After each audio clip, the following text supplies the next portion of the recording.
Please subscribe Tito Manny Vlog.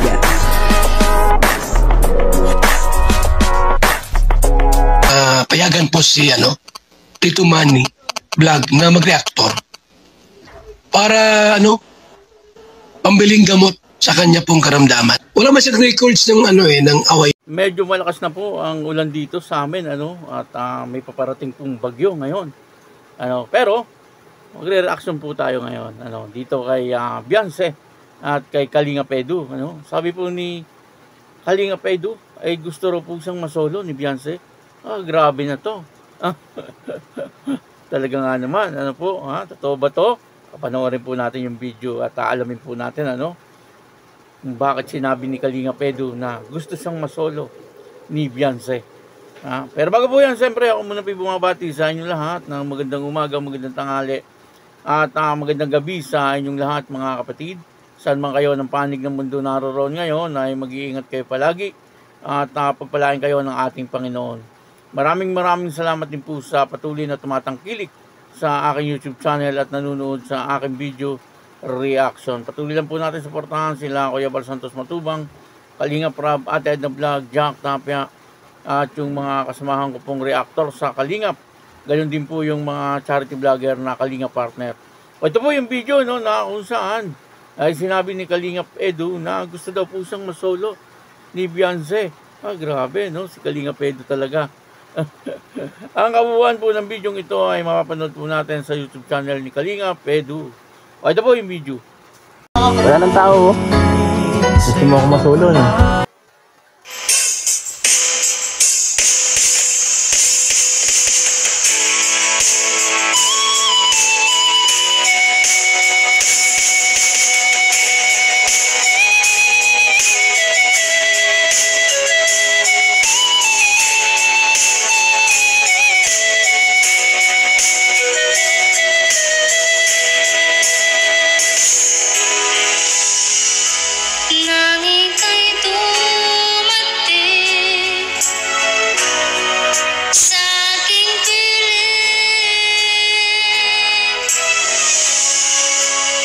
Puso ko'y sumigla dahil kasama ka. Ngayon ay nandito ka, ako'y sobrang saya. Walang hahanapin pa dahil nandyan ka na.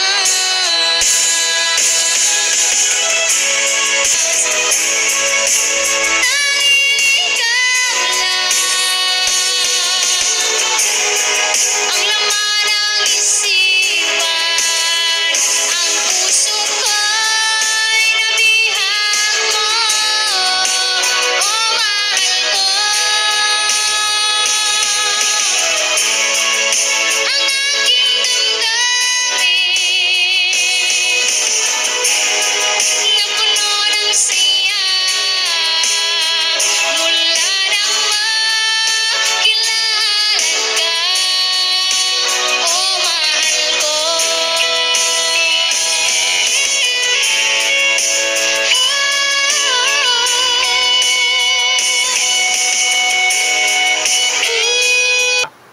Si Kalingap Edu at saka si Beyonce ay talagang sweet na sweet.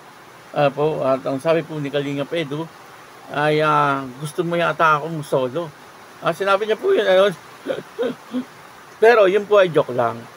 Joke lang kasi nandun na po sila sa dulo. Kaya ang sinabi po ni Kalingap Edu, dulo na to. Parang gusto mo yata ako masolo. Po yun.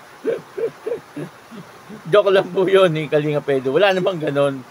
Siyempre, ay hindi naman po sila solo lang doon. Marami po sila doon.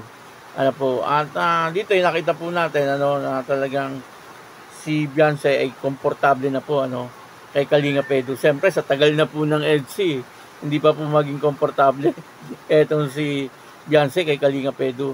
At inamin po ni Beyonce noon sa mga vlog nung muna ay talagang napakamahiyain daw po niya at talagang medyo nahihiya po siya kay Kalingap Edu.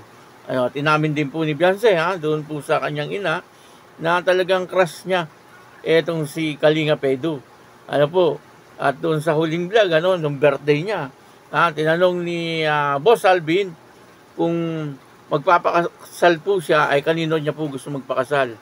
Ano, tinuro niya po etong si Kalinga Edu. Ano po, grabe, no? Talagang dito nakikita po natin, na maaaring sa tingin ko, nararamdaman ko po ay talagang silang dalawa magkakatuluyan. Kasi pwede naman na ligawan ni Kalinga Edu ngayon si Beyonce. Kasi ay 18 years old na at may pahintulot naman po yung mga magulang ni Beyonce. Para gawin niya yon. Kung ako kay Kalinga Edu ay iligawan ko na. Baka mamaya may manligaw pa po kay Beyonce doon sa eskwelahan, hindi po maganda. Sigurado magseselos po etong si Kalinga Edu. Alam naman po natin, doon po sa pinag-aaralan ni Beyonce, siyempre marami pong pogi doon, at napakaganda ni Beyonce. Hindi po mawawala na may manligaw dito kay Beyonce. Sa bagay, may tiwala naman po etong si Kalinga Edu kay Beyonce. Kumbaga ay medyo nakakasigurado na po si Kalinga Edu, sakali manliligaw po siya kay Beyonce, para sa akin ay baka sagutin na rin po siya ni Beyonce. Pero hindi pa po hantong doon sa kasalan. Kumbaga ay magjowa lang muna, mag-boyfriend or girlfriend. At saka na yung kasalan, pagka po sa huli na, kapag po naka-graduate na etong si Beyonce at meron ng trabaho. Mas maganda po pag gano'n, talagang kilala nila ang bawat isa. Kasi kung sabi nga, pag 19 years old, magpapakasal ka agad, baka hindi pa po marunong si Beyonce, yung mga obligasyon bilang may asawa. Kaya medyo dapat maging mature na muna talaga etong si Beyonce bago po humantong doon.